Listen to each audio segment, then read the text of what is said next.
Shandles. Oh, so comfortable. It's like walking on a waft.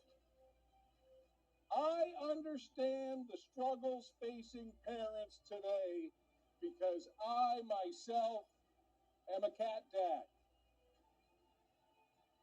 I want to position America for success.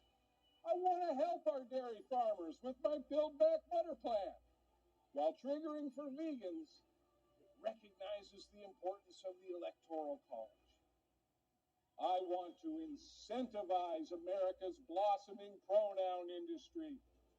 If you tickle me, my pronouns are hee hee hee hee hee hee hee.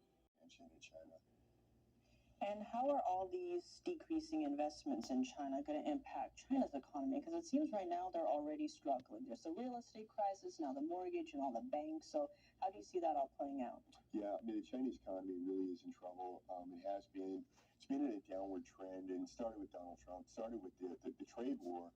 A lot of the media were saying that we lost the trade war because our trade deficit didn't decrease, but actually the trade war did tremendous damage to the Chinese economy.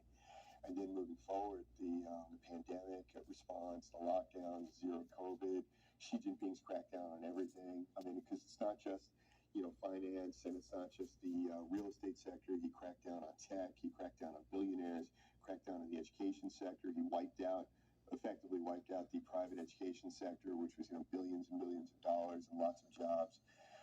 We had 10.7 million kids graduate university in China in June. Youth unemployment now is 19%. And youth unemployment is a really important statistic because it's easy to overlook because these are people that were not part of the economy yet. So when you have, if you have an increase in adult unemployment, well, these are people that were working and buying goods and paying taxes, right? And when they become unemployed, it immediately impacts the economy. And you can see it with kids. They weren't part of the economy, so it's easy to overlook. Well, that doesn't hurt anything. They weren't earning any money or paying taxes. Yes, but they're not joining the workforce now. So your economy can't possibly expand at the rate it was expanding. Life, it's always been great. Yeah. Davis says her sister was excited about her second pregnancy. So she was expecting a second boy? Oh, yeah. She was on her way to the doctors. The force of the crash caused this child seat to be ejected. It had belonged to Ryan's son, Alonzo. He had the sweetest smile, like the most beautiful smile in the world. That's for everything, my nephew. He didn't deserve that. Davis says her sister loved being a mom. This is a picture of Ryan and their other sister when the two first became pregnant for the first time. She was beautiful. So I mean, she had the worst attitude, but she was so loving. She was so supportive. At the corner of La Brea and Slauson, a memorial is growing for the 5 victims and Ryan's unborn son. We asked Davis if she had anything to say to the person accused of the deadly crash. I don't have nothing to say. It ran off the road. A source close to the actress says she suffered severe burns and has a long recovery ahead. Hayes is known for her roles in the films The Vanished and 6 Days and 7 Nights. In Croatia, 12 people are now dead and 31 others are fighting to recover tonight after a Polish bus slipped off the road and crashed this morning. Investigators say the bus was filled with religious travelers. The group was headed to a Roman Catholic shrine in southern Bosnia. Crews are working to learn exactly what caused the crash. Now, those are some of the top stories from around the country tonight. The exact manner of his death remains undetermined. It's also uncertain if the seizure disorder was the result of natural causes or due to hits he received during the NFL career. Now, gas prices in Georgia continue on their downward trend. AAA says a gallon of gas in the state of Georgia cost about $3.64 today. That's about 6 cents less than a week ago and 64 cents less than a month ago.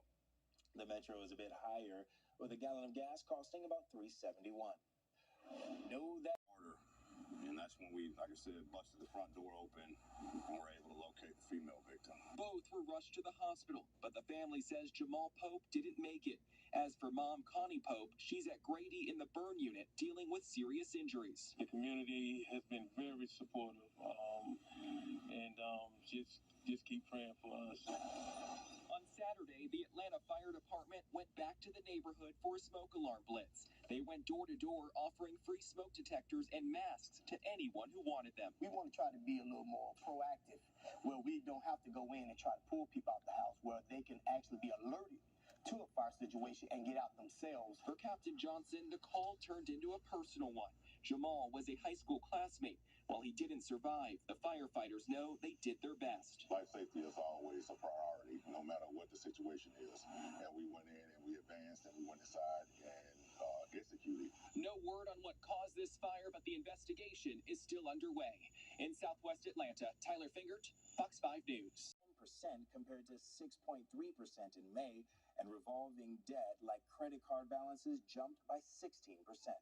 Nearly 600 U.S. flights have been canceled as of this afternoon. Meanwhile, American Airlines is trimming its flight schedule. The carrier is canceling 2% of its scheduled flights for September and October. The cuts are a proactive move to help buffer the rest of the summer travel season and ease traffic disruptions at airports. United recently slashed its schedule by 12% at Newark Liberty International Airport. Delta Airlines also decreased the number of its takeoffs. Coming up, a special... Sorry to bust your bubble there, Chucky, but you will never, ever, ever pay down the deficit. Never. Comprehensive and impactful bills Congress has seen in decades. It will reduce inflation. It will lower prescription drug costs. It will fight climate change. It will close tax loopholes. And it will reduce the deficit. Republicans called the bill a farce. Let's start with the bill's title, the Inflation Reduction Act. It sounds like a bill that's going to address perhaps the number one problem facing our nation, which is inflation. And then you actually look at the bill's contents and discover that the bill will do nothing to reduce inflation.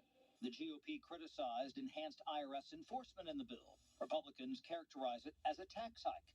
But Democrats say the money offsets the cost of the bill. I know folks don't like the IRS, but I tell you this, the one thing that is better than raising taxes is making sure that everybody who actually owes their taxes pays their fair share.